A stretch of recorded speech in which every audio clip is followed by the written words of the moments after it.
بسا اوقات بہت سی محنتوں کا نتیجہ انسان دیکھتا ہے کہ ضائع چلا گیا، میں نے 10 سال محنت کی، حاصل کوئی نہیں نکلا۔ یہ ثمرات کیا ہیں؟ محنتیں، محنتوں کے ثمرات کا ضیاع۔ کوشش آپ نے کی، قسمت کی خوبی دیکھیے، ٹوٹی کہاں کمن، 2-4 ہاتھ جب کے لبے بام رہ گئے۔ Be prepared. ایک شاعر کے یہ اشعار ہیں، وہ کمیونسٹ تھا، میں نام بھی نہیں لیتا، لیکن یہ کہ یہ اسی انقلابی، چونکہ ان کا بھی ایک انقلابی نظریہ ہے، انقلابی عمل میں یہ سارے مراحل آتے ہیں۔ کوئی سیٹ بیک آیا، فرض کیجئے کوئی ناکامی ہو گئی، تو اپنے ساتھیوں کو دل بندھانے کے لیے یہ فصل امیدوں کی ہمدم اس بار بھی غارت جائے گی، سب محنت صبحوں شاموں کی اب کے بھی اکارت جائے گی۔ میرے نبی کے ثمرات کا جو لفظ یہاں آیا ہے، وَنَقْصٍ مِّنَ الْأَمْوَالِ وَالْأَنفُسِ وَالثَّمَرَاتِ، سب محنت صبحوں شاموں کی اب کے بھی اکارت جائے گی۔ دھرتی کے کونوں کھدروں میں پھر اپنے لہو کی کھاد بھرو، پھر مٹی سینچو اشکوں سے، پھر اگلی رت کی فکر کرو، پھر اگلی رت کی فکر کرو، جب پھر ایک بار اجڑنا ہے۔ ایک فصل پکی تو بھر پایا، تب تک تو یہی کچھ کرنا ہے۔ ایک مقصد ہے سامنے، انقلاب برپا کرنا ہے۔ ایک کوشش ناکام ہو جائے کوئی پرواہ نہیں، نیکسٹ، پھر تیار رہو ناکامی کے لیے۔ ایسا نہ ہو جو انگریزی میں کہتے ہیں hope for the best but be prepared for the worst. ایسا نہ ہو کہ دوسری مرتبہ ناکام ہو کے بددل ہو جاؤ، تمہاری ہمتیں جواب دے جائیں، نہیں، پہلے سے تیار رہو کہ دوسری مرتبہ بھی ناکامی آئے تو آئے، لیکن جب تک کہ کامیابی حاصل نہیں ہوتی ہمیں یہ کام کیے چلے جائیں۔ دیکھیے سیرت میں آیا کہ نہیں یہ واقعہ؟ بدر میں مسلمانوں کو فتح ہوئی تو احد میں زک پہنچی کہ نہیں؟ 70 صحابہ شہید ہوئے کہ نہیں؟ اگر ان کی ہمتیں جواب دے جاتی تو گاڑی کیسے چلتی آگے؟ تو فرمایا وَلَنَبْلُوَنَّكُمْ بِشَيْءٍ مِّنَ الْخَوْفِ وَالْجُوعِ وَنَقْصٍ مِّنَ الْأَمْوَالِ وَالْأَنفُسِ وَالثَّمَرَاتِ، ہم تمہیں لازم آزمائیں گے، خوف کی کیفیت سے، فقر و فاقے کی کیفیت سے، بھوک سے، جان کے نقصان سے، مال کے نقصان سے، محنتوں کے حاصل کے ضائع ہو جانے سے۔ وَبَشِّرِ الصَّابِرِينَ، اور اے نبی بشارت دیجئے صبر کرنے والوں کو۔ الَّذِينَ إِذَا أَصَابَتْهُمْ مُصِيبَةٌ، وہ کہ جب ان پر کوئی تکلیف آئے، کوئی مصیبت آئے، کوئی آزمائش آئے، قالوا انا للہ وانا الیہ راجعون، وہ یہ کہیں کہ ہم اللہ ہی کے ہیں، اللہ ہی کی طرف لوٹ جانا ہے۔ یہ وہی انداز ہے جو میں نے فارسی کا شعر سنایا تھا آپ کو کہ سرے تسلیم خم ہے جو مزاج یار میں آئے۔ وہ ہمارا مولا ہے، ہمارا آقا ہے، اگر اسے یہی منظور ہے تو ہمیں بھی یہی منظور ہے۔ میں نے تسلیم و رضا کی بات کی تھی نا، آپ کو کچھ شعر سنائے تھے، ایک شعر اور سنیے، اور یہ کس کا ہے؟ محمد علی جوہر کا۔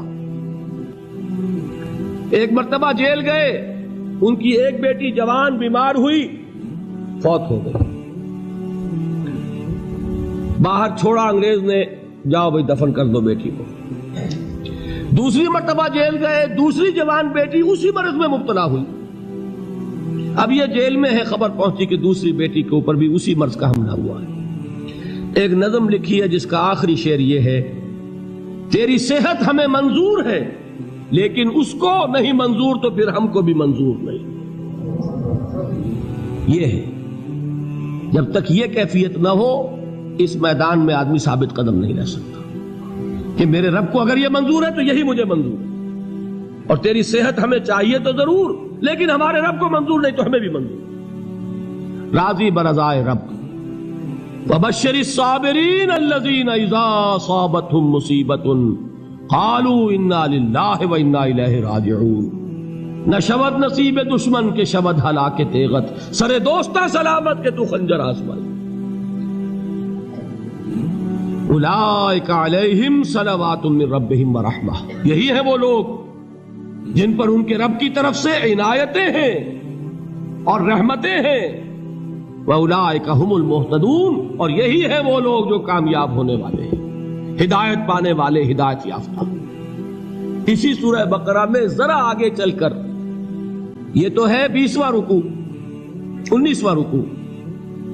21ویں رکوع کی پہلی آیت ہے لیس البر ان تولوا وجوهکم قبل المشرق والمغرب ولكن البر من آمن بالله واليوم الآخر والملائكة والكتاب والنبيين وآتى المال على حبه ذوي القربى واليتامى والمساكين وابن السبيل والسائلين وفي الرقاب وأقام الصلاة وآتى الزكاة والموفون بعهدهم إذا عاهدوا والصابرين في البأساء والضراء وحين البأس.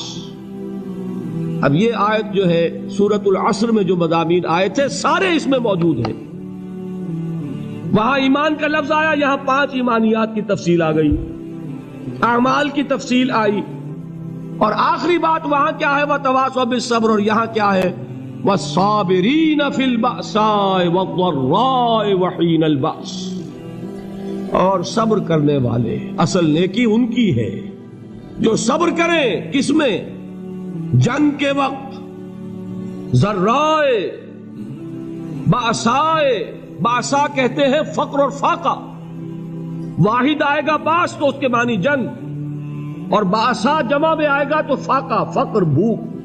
اور ذرائے جسمانی تکلیف، ضرر جسمانی تکلیفوں میں صبر کرنے والے، فقر اور فاقے میں صبر کرنے والے، اور جنگ کے وقت صبر کرنے والے. اولئک الذین صدقوا واولئک هم المتقون.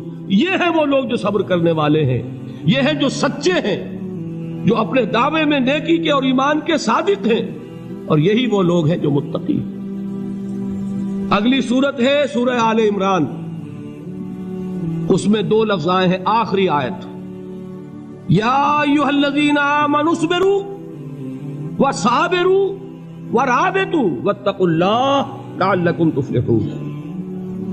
دیکھیے یہاں صبر اور صابر جو تعلق جوہد اور جہاد کا ہے وہی ہے صبر اور مصابرت. صبر ایک طرفہ عمل ہے، آپ جھیل رہے ہیں، برداشت کر رہے ہیں. صبر علی المعصیہ، صبر علی الطاعہ، صبر علی الابتلاء، یہ سب کیا ہے؟ صبر. اور مصابرت کیا ہے؟ صبر کا صبر سے مقابلہ. یہ سورہ آل عمران اب وقت نہیں ہے، میں آپ کو سناتا اللہ تعالیٰ نے کیسے کیسے مسلمانوں سے کہا، مسلمانوں تمہیں زک پہنچی ہے تو انہیں بھی تو پہنچی تھی. ان کے 70 نہیں مارے گئے تھے بدر میں؟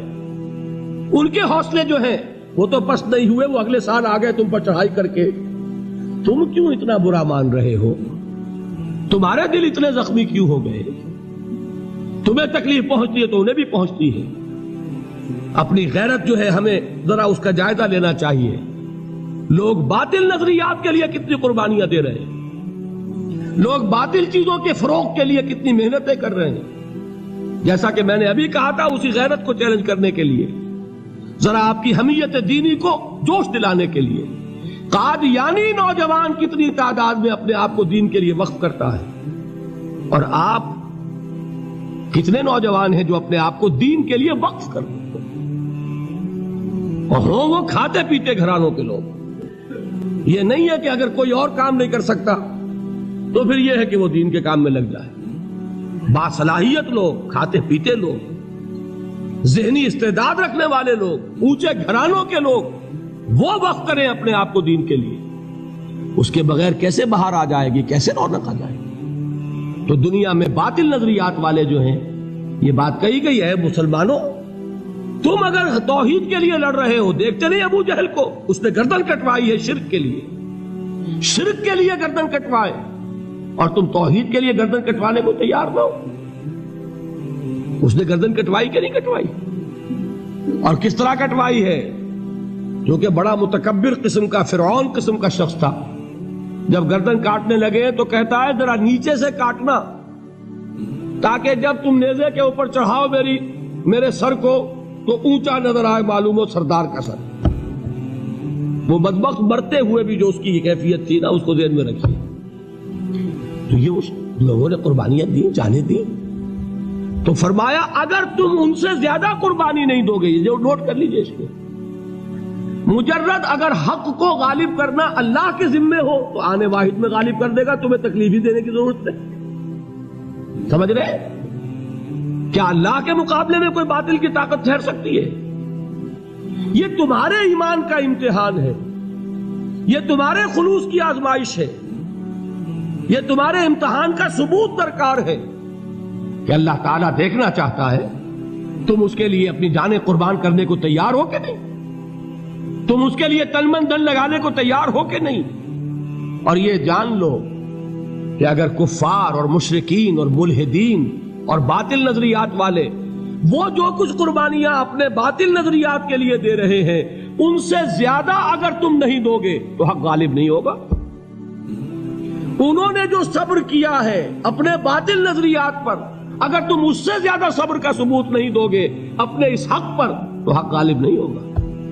اس لیے فرمایا یا ایھا الذین آمنوا اصبروا وصابروا، نہ صرف یہ کہ صبر کرو بلکہ صبر میں اپنے دشمنوں سے آگے نکلو، ان کے صبر سے بڑھ کر صبر کرو۔ وَرَابِطُوا، مرابطہ کہتے ہیں چوکس رہنا، ہوشیار، پہرا دو، ایسا نہ ہو کہ دشمن جو ہے غفلت میں تمہارے اوپر کوئی حملہ جو ہے کر بیٹھے۔ وَاتَّقُوا اللَّهَ، اور اللہ کا تقوی اختیار کرو، لعلکم تفلحون، تاکہ تم فلاح پاؤ۔